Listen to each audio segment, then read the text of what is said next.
Hi good morning বন্ধুরা। এই দেখো বন্ধুরা, গাছের সজনে যদি কখনো বুড়ো হয়ে যায় তো এইভাবে কেটে রান্না করে খেও, অবশ্যই খাওয়া যাবে। দেখো মাঝখানের বীজটা ফেলে দিয়ে আমি এভাবে কেটে নিয়েছি, এইভাবে রান্না করে খাও বন্ধুরা, অবশ্যই খাওয়া যায়, ফেলার কোনো দরকার হবে না। তো চলো বন্ধুরা, আজকে মায়া মাছ দিয়ে আচার বানাবো, আমার সঙ্গে থাকো। এই দেখো মায়া মাছটা ভেজে নিয়েছি সুন্দর করে, কড় করে একদম। তারপরে কড়াইতে পরিমাণ মতো তেল দিয়ে 1 চামচ পাঁচফোড়ন দিয়ে ফুটিয়ে নিলাম সুন্দর করে।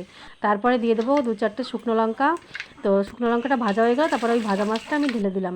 তারপরে দিয়ে দেবো পরিমাণ মতো সব কিছু মশলা। তো এখানে মশলা আমি কী দিচ্ছি, তার আগে দিয়ে দিলাম একটুখানি তেঁতুল গোটা, তোমরা চাইলে ভিজিয়েও দিতে পারো রস করে। তো তারপরে দিয়ে দিলাম হলুদ পাউডার, চিকেন মশলা, ফিশ ফ্রাই মশলা, আর দিয়ে দেবো সঙ্গে 1 চামচ আচার মশলা।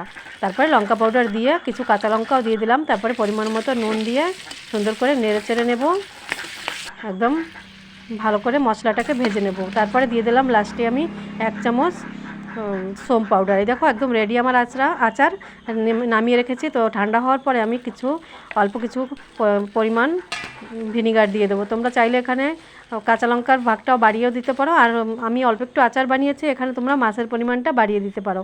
তো একদম রেডি আমার আচার। এই দেখো আমি এখন বয়েম ভরে নিয়েছি, এইভাবে বয়েম ভরে রেখে দেবে, 1 মাসেরও উপরে থাকবে, একটু নষ্ট হবে না। তো বন্ধু খেতেও অনেক টেস্টি হয়, তোমরা একবার বানিয়ে খাও অবশ্যই। তো বন্ধুরা ভালো থাকো, সুস্থ থাকো, টাটা, বাই বাই।